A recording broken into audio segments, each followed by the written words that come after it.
is Pete's Coffee Caramel Brulee. You get to edit. No. Smells super aromatic. Super right? caramelly. It's very caramelly. It does, yeah. All right, I have no sweetener in this cream. So it's just cream. Wow, this one's a little hotter. Yeah, than I don't think I can drink it yet. steamed my glasses. Smells really good. I like it. I think it's like every other caramel coffee I've tasted before, but it's good. Yeah, pretty good. Okay, is this shaped glass not for the sweeter ones? Because Here, let me see. No, Try yours. no bueno. That one is like the brightest of the flavors. like for fruity or That's It is pretty good. usually my I like favorite of the three, but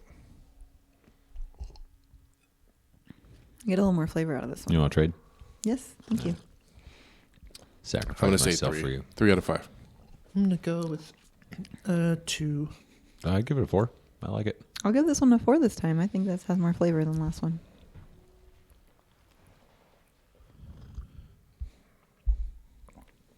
So you guys all know who Mother Teresa is or was?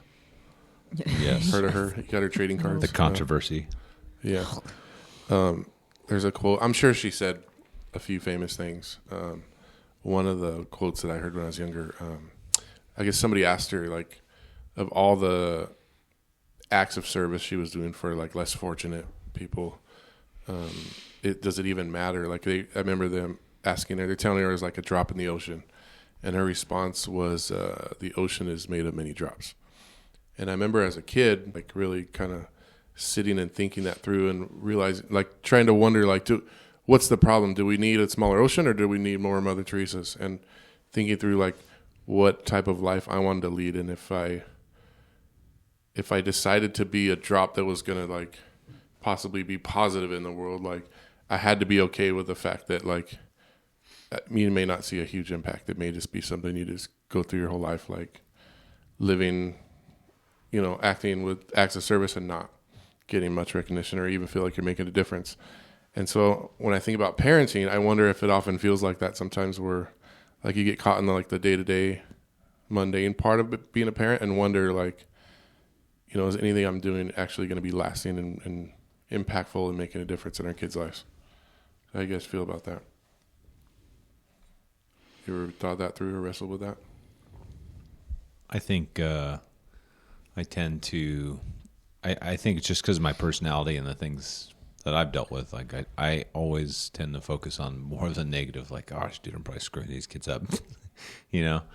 Like, I'm not spending enough time with them, or I'm definitely not being the best dad that I can be right now. I'm not doing this and doing that. And so, like, I have to actively find grace for myself to be able to understand, like, hey, man, you don't always have to be going on trips. You don't always have to be doing this stuff. Like, sometimes it's just you have to be there, and be consistent and those things. But there are definitely times where I'm like, I should be doing more than what I'm doing now.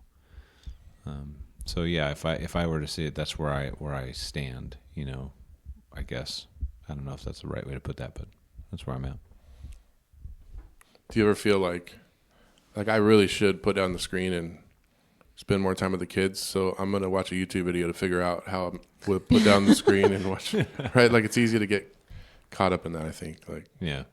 'cause there are sometimes where I feel like the kids are exceeding their screen time limit for the day, and then I realize that, like, I got one in front of me too, and Right. Yeah. type of thing. That's where I'm at. It's like, man, these kids really need to go play outside because they're on the screens all the time. But then I'm on my freaking phone all the time. Like, what? How can I criticize them for something that I can't do myself? Yeah. So what's the measuring stick then? If you were to say, am I impacting them positively? Like, how do we measure that? How do we know that we are? Or do we just hope that we are? Or do we look up a few years from now and see if we did? I think that we have to be able to remove ourselves from, maybe that's not the way to put it, but when we're looking at our kids and how they interact with others and how they just honestly go about their day-to-day, there's the fact that they're kids, so there's just certain things, certain behavioral things that they're just not going to reach quite yet. And then on the other side of it, you see the fruits of your son being a gentleman, your daughter maybe stepping a little bit into the big sister role and taking on a kind of a motherly tone, or, you know what I mean, when they're pulling in scripture, when they're making decisions in their own life, like how they treat the disabled kid at the park. Like, you know what I mean? Like there's all kinds of those measurements too, where you've maybe talked about things or you've had issues in the past, but then you see now that they're making these choices on their own and you didn't even have to guide them this time. So the fruits, I think. Yeah, kind of sum are it up. good. Would be like, how do they interact with the world, right? True. Yeah. And how do they think through things? And yeah. And then because I know we can have those weeks where we're just either busy or it's just a rough week for everybody. And it seems like behavioral problems are just like at an all-time high for whatever reason. And we can't bank our entire parenting score, quote unquote, or whatever you'd like to call it, on that week, because we as adults have our bad weeks where we just, we have off times. And so it's, we have to remember that they're humans with their feelings, with their own reactions to stimuli. And so I don't think there's a perfect measurement, and I don't think there necessarily needs to be, but it is good to maybe evaluate where you're standing. It's weird. I remember a situation just happened a few days ago where, like, my daughter wouldn't share something with her brother. And I remember telling her, I don't know where you got that, because I share everything with you guys. I don't know. And so I've had situations like that where I'm like, I don't know where you get this selfish streak, right? But then I've had situations where they do something that is a better reaction than I would have had. And I have to go, I don't know where you got that from, but it wasn't from me, Like, there are times where, like, they're better than I would have been. And, I would have brake checked the guy, and they're, like, apologizing, Yeah. And so, you have to see both sides of that. So if you're watching this video, they haven't heard these questions yet, and so we're just getting kind of a raw reaction.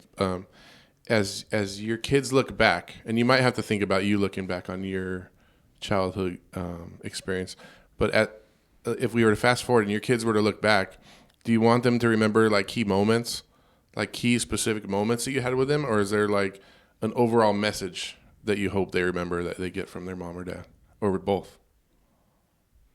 Overall message, I think, is my goal more. Like, there are definitely memories that we make where I'm like, oh, I hope this is one for the books for them. Mm-hmm. You know what I mean? But that's not the main goal, I guess, of that event. I want them to, I think, look back and see our relationship. And I want them to, that's what I want them to think about.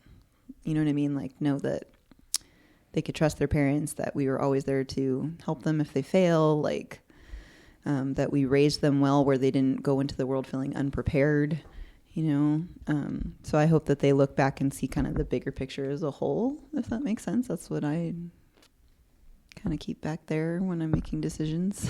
It's funny. I see it as kind of like, I want them to see both, right? Mm-hmm. I want them to know, who we are as parents and what we stood for, what we raised them to be in this world, right? Mm-hmm. But then I also want them to know, like, or to be able to look back and say, wow, my parents really did work hard to be a part of my life. Not just teach us or lay a foundation for us, but they really were a part of it. They took us places, they opened, and maybe that's because in my own life, like, shoot, I hadn't traveled I think I'd been to one other state until after we got married. So, like, in my own life, I just didn't do anything. Like, I still haven't. The first time I was on a plane was last year, and 35 years old. It's the first time I'd ever been on a plane. Like, those are the kind of things, like, I want the kids to know, like, my parents really did prepare me for this world as well.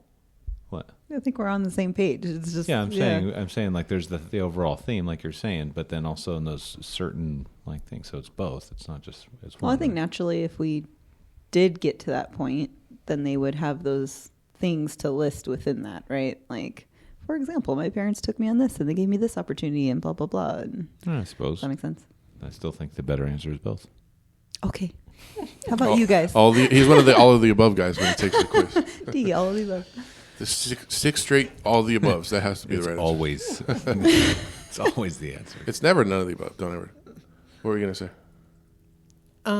I don't know. Yeah, I guess I'm sort of in the both camp too. I mean, you want those, like, memories that they can access as, in their adulthood of things that you did as a family and the experiences that you had together and stuff like that.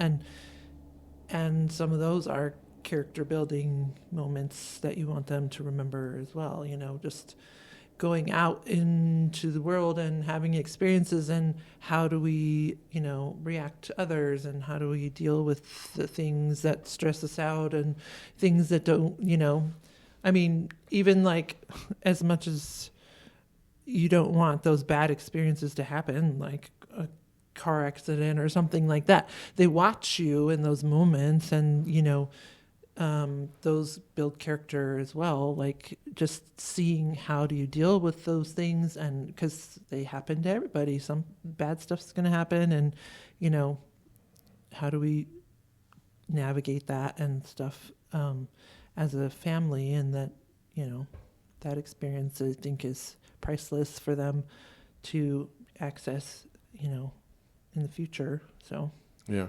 What I think about a lot is I think, like, I don't want them to have this fragmented view of, like, well, there was the dad when he got upset, and then there was the dad that brought us stuff, and then there was the dad that took us on trips, but then there was the dad that, like, took away our stuff when we got like, I don't want them to have these, like, fragmented. I want them to realize, like, that was the same dad that had that, like, multifaceted, because that's real life, right? Like, that's the way the world is. Like, you're going to have people that, like, depending on the day you run across them, they're going to be in different moods, and there's going to be different parts of who they are. But I guess I don't want them to look at it in a fragmented view. I want them to be able to see, like, that all those things are who dad was, the faults too.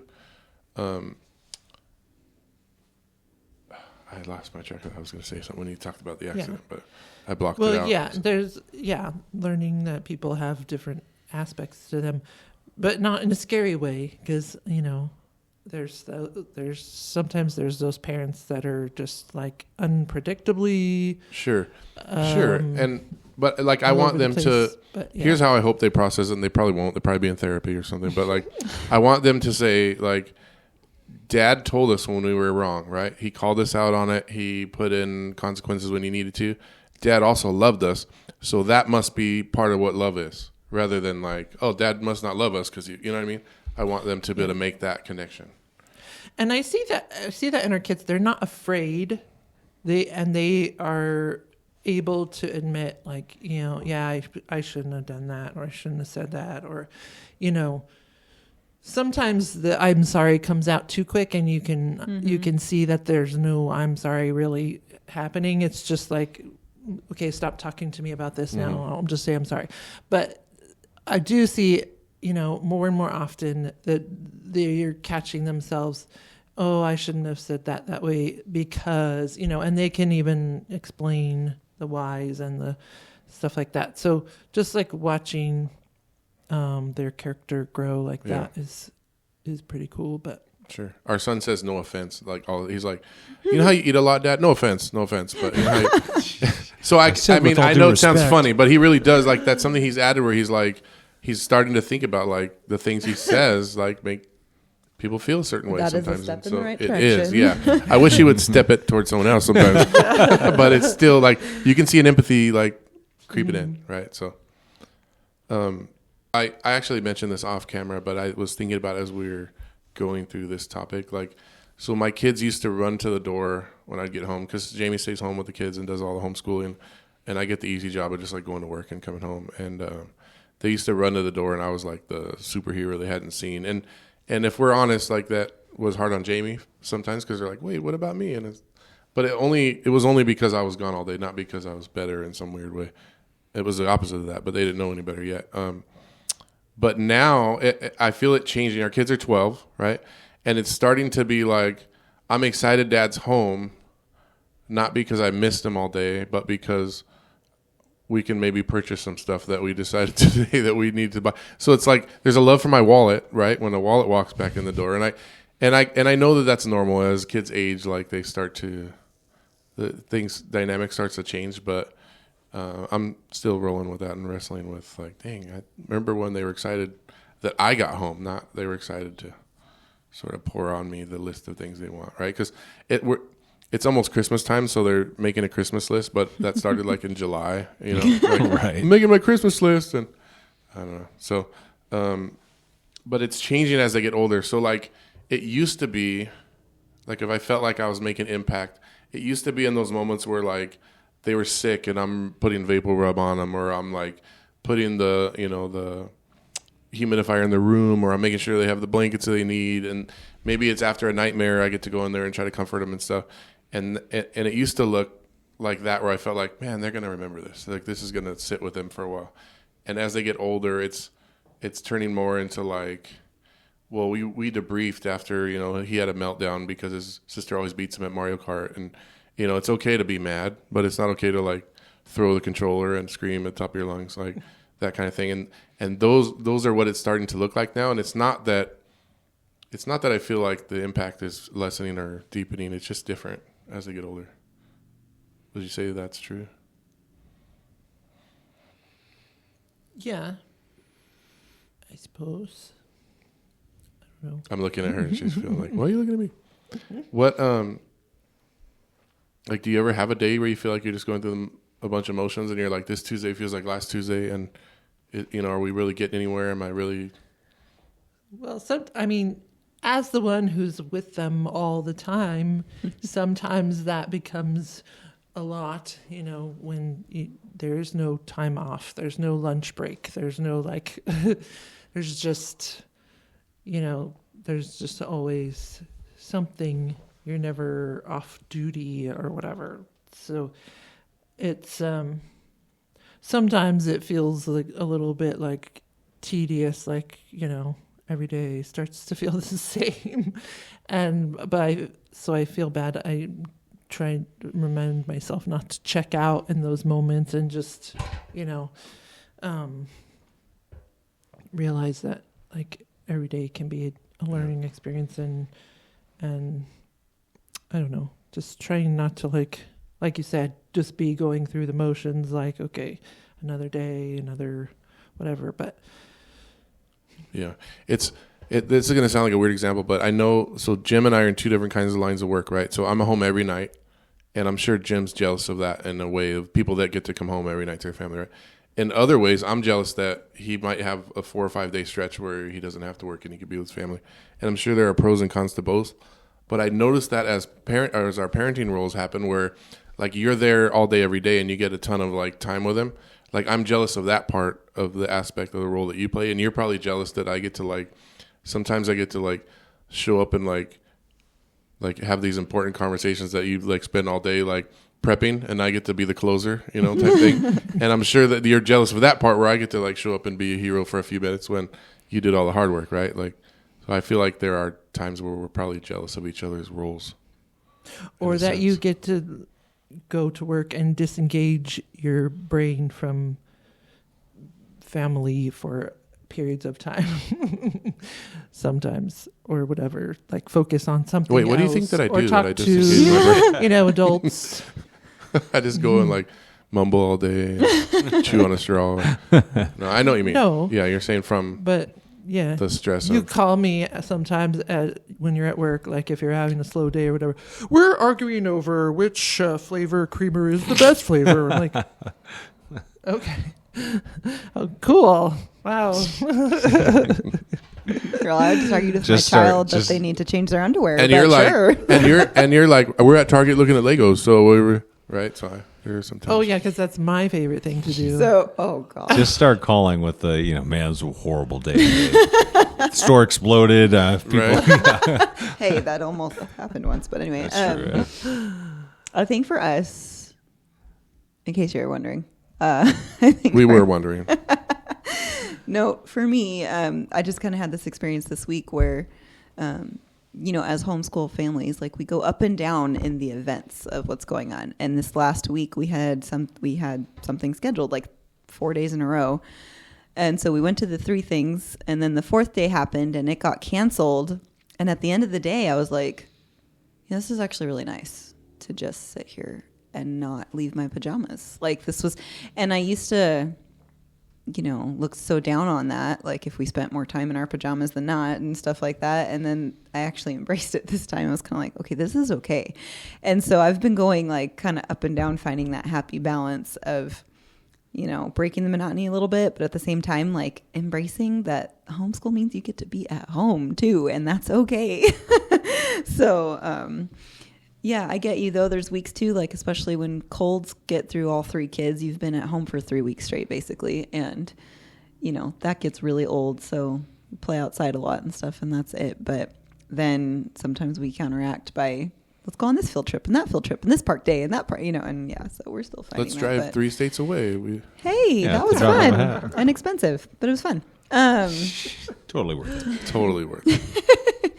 Yeah. So, but yeah, I get what Jamie's saying too. Like it's our minds are just always on school household mode, like just Right. constantly. Like the list is just never ending, Right. And then, Jim's schedule is not set, like you said. It rotates, but he's gone 24 hours instead of, and there is a benefit to that. And then there's an exhaustion to that because I can't look and be like, I get to tap out at 6 sometimes. You know what I mean? Like, so that does get a little, so yeah, there's benefits to both for sure. But just being the one that's primarily managing the house can get a little tiring for sure. Yeah. But I don't know. Having See, I think most people would look at that and be like, that should be exhausting for Jim that he's and they don't think about the It's both. 24-hour And day shift that you.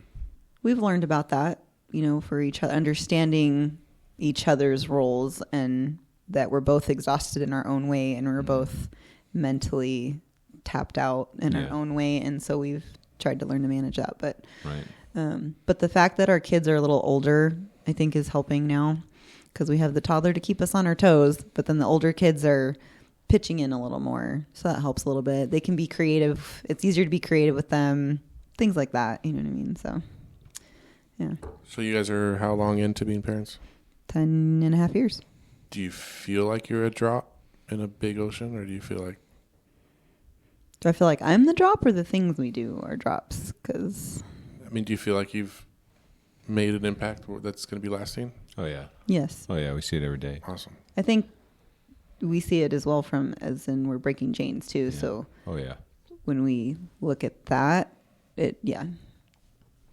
Well, I think you're going to you're going to have an impact one way or another. Right. But whether your impact Is is positive or negative? is positive or negative, yeah, That's a good point. important to look at because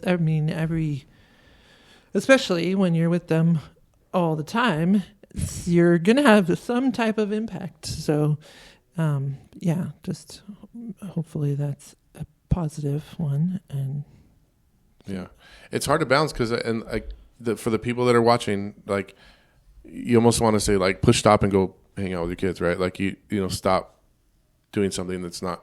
But at the same time, to like engage and try to better yourself and become more productive as a parent. It's okay to like put some effort into that, even if sometimes it means at the kid's expense of your attention. Sometimes, right? Like so, it's hard to balance that. Like if I go to a parenting seminar, but I have to find a babysitter, you have to kind of weigh what's. Our kids are also watching how we're handling those things. And so I think it's okay when your kid's old enough to communicate, I need a mental break right now. And we've done that. We've done Mama's going to leave for a couple hours to go to Bible study by herself today because she needs a little bit of time. And it's never told in a because you guys are, or anything like that. But yeah, so like I think it's okay for them to see that you have to remove yourself sometimes because we just kind of had this I don't know if it was yesterday or today, but the kids are so used to you meeting their needs, they do kind of forget that it takes active attention and, it's not a passive thing that we're doing as parents. So yeah, having them, that's what I'm looking for, including them in on those things that you're doing on your to-dos and then also showing them that like, okay, you have to take a break from these things too. I think is healthy. I agree. I agree. So do you think we should just look up every season and just kind of see where we're at and see what kind of impact we're making, or is it something where we just like plug along and not sort of try to gauge that every once in a while? I think the healthiest thing to do is to take a step back overall and really look at where your kids are, like Anna said earlier, the fruits that are being produced, right? How are they interacting with the world? How, what is their worldview? What is their where's their faith? You know what I mean? Those kind of things, like, and the important things, like they're children. They're going to be children, right? And Am I worried that's, that I'm screwing them up somehow by telling them something and that's going to scar them for life? Yeah, there's probably a little bit of that in the back of my mind. But at the same time, like, overall, I know that everywhere that we've ever gone out and about, people have come up and told us, your kids are so well behaved, and da-da-da. People have told us, like, we had kids because your kids were so great. Yeah, that blows my mind. I saw your eyes blow up there, but it's, like, Zooming out, I think, is hard, at least for the moms, because we are literally dealing with 95% of the behavior problems because we're there right next to it all day, every day. Right. And so, yeah, I think for me, I have to learn to zoom out sometimes and kind of recap all the positive things that have happened that week, because sometimes I get a little overwhelmed when it's just one of those rougher weeks for whatever reason. And what I was going to say, I don't know if this is the same for you guys because you have twins, but every stage, I think, sometimes kind of forces you to reevaluate a little bit, right? To set back when you're going in through just this next stage, whether it's potty training or going into junior high or whatever it is. And then for us, we've got like 3 stages going on at the same time. So, like having a toddler, it's interesting. And the fact that he copies the older 2, that kind of sends you into evaluate some things sometimes. Yeah. So, evaluation is good, I think. And whether sometimes you're forced to do it or whether you're intentional about it, it's good either way. Right. As long as you make changes along with that, Yeah. So we are in 2023, and there's some crazy, if you step back and look at what's going on in the world, it's pretty crazy right now. And something that I think about a lot, and we'll close with this, so your thoughts on this. I think about the world that our kids are going to see and grow up in. I don't expect it to. There's part of me that is like sad for my kids that they're going to not see the world I did. Yeah. It's going to be different. It's going to be harder. It's probably the hardest it's ever been to be a kid right now. And then there's part of me that's like optimistic and feels like, okay, so the world's going to be really, really bad, but my kids are going to be in it. And so in that sense, it could be better. Yep. They could be part of this, what makes that tough world better. And so do you guys ever try to process that and feel like, because I feel like it sort of connects to what we're talking about, whether or not we're making an impact. Sure. Yeah. I think on that note, I kind of remember a friend of mine, it's interesting. He posted this whole thing on Instagram, and I wouldn't necessarily call him, like, at least from what I know of him, like a particularly, outwardly faithful person or outwardly. We've just never had those conversations, and I don't know him super well, but I just thought it was an interesting post that he kind of made the same statement, like, wow, when I look in the future for my children, I can't help but be scared. Mm-hmm. But if I have to be able to take a step back and remember that God is in control overall. And that if that's the case, then they will be fine. I have to have faith in that. And it's kind of what I've always come back to. Like, it just stuck with me because it was so poignant. And I think in my own journey with anxiety and things like that level of anxiety, that global level that we face when we look at the world, it can be overwhelming. But if I'm always coming back and saying, okay, God, I trust you in this. Like, I think that's one of the biggest points of proof that we do trust him, right? Is that I'm not going to stress about this because I'm teaching my kids about you, I'm raising them with a foundation of Christ, and they will navigate the world with that, with Christ at the helm of their ship. And that's going to be more than enough, right? Yeah, it's good to remind yourself, like, as much as you care and strive for your children's well-being, like, somebody else did too and does too. Yeah. So. And ultimately, they're in God's hands. So, and like with our family, God literally put our family together.